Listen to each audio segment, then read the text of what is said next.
Oh, hi, honey. Just doing a face mask, so don't mind me. Come on in. All right, sorry, I'll just be 1 second.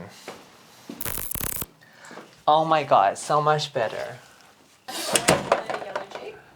Yeah, well, I've always done a Jeep, and then I saw this one in yellow, and I was like, it's a sign. Gosh, is yellow your favorite color? It is one of them, because I always thought that yellow man driving a yellow Jeep would be like hilarious. So I just immediately, when I saw it, was like, that's my car. I'm a singer-songwriter, music producer, event producer. I'm also a DJ on the side. So I grew up in a small town called Ipoh in Malaysia, and I moved to Sydney a bit over 10 years ago because I got a scholarship to do an honors degree in biotechnology. So she's got brains as well, not just the fierce looks. Music has always been a huge part of my life. Growing up in Malaysia, I was actually classically trained in piano and violin. Like a lot of Asian kids, it's a popular thing to learn music. So I was about like maybe 5 or 6 when I first started playing the piano. Moving to Australia and then starting to go to gigs and see, especially queer artists being on stage and really owning it, owning their identity and being proud of who they are and being able to express themselves through their music, that really got me started and go, hey, I have a background in music. And I started producing, make pop music, I make dance music, and I should bring a bit of my cultural background by incorporating traditional instruments into the production.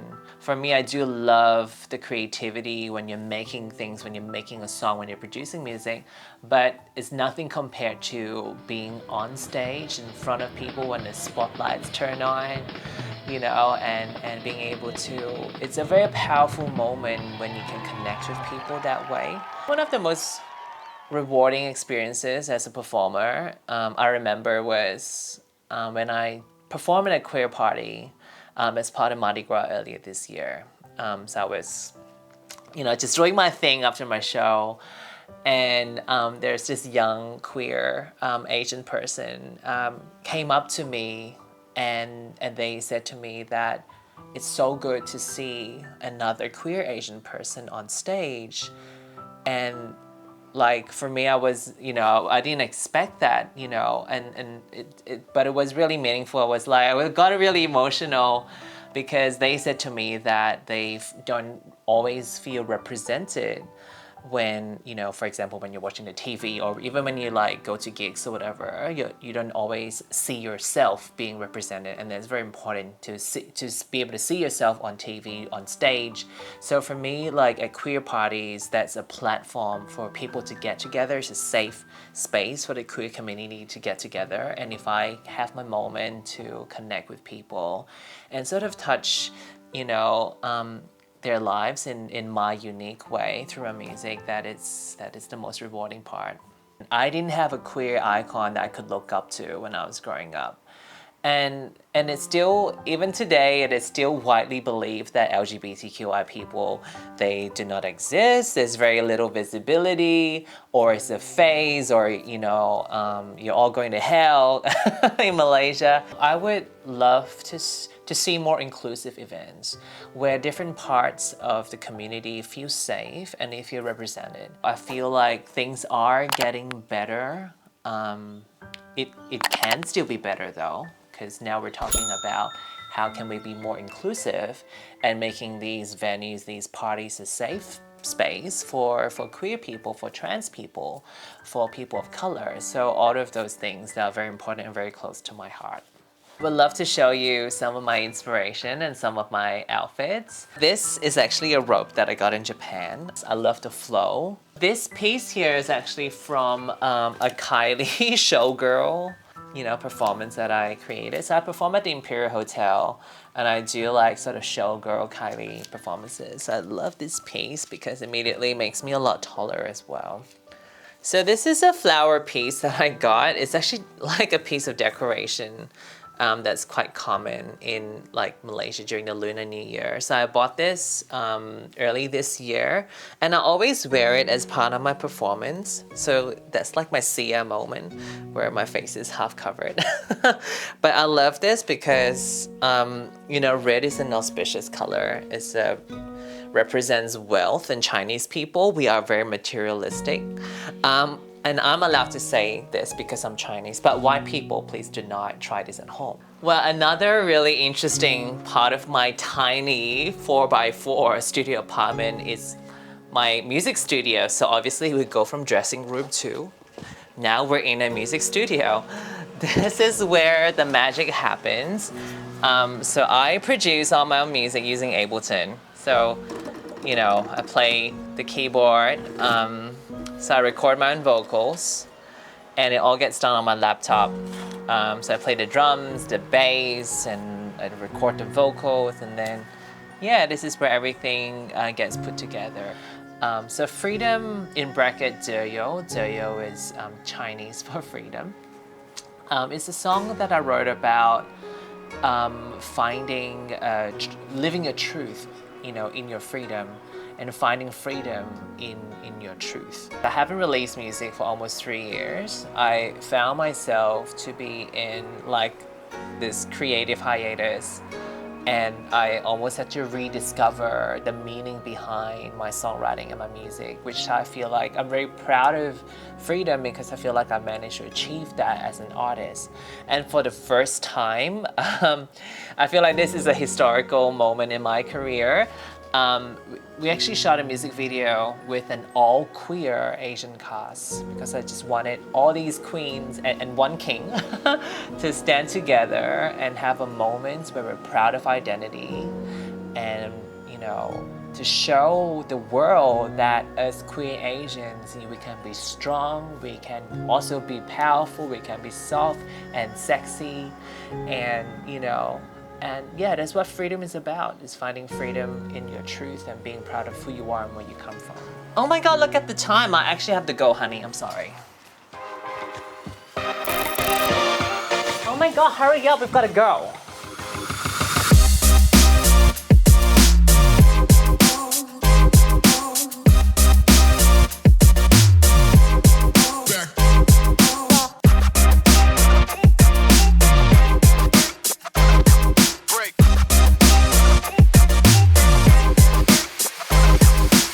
Remember to check out my new song, Freedom, okay? Bye now.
We gravitate towards movements of truth. What does it take? I want to be your muse. The world today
I'm just asking easy questions to start. Just so to warm up. Yeah, just to I warm think up. my favorite one was the one in front of the Jeep where you just like, It was so cool with that fuck jacket. you haters. All my haters. Yeah. Like, It's fuck so you. powerful. I think having like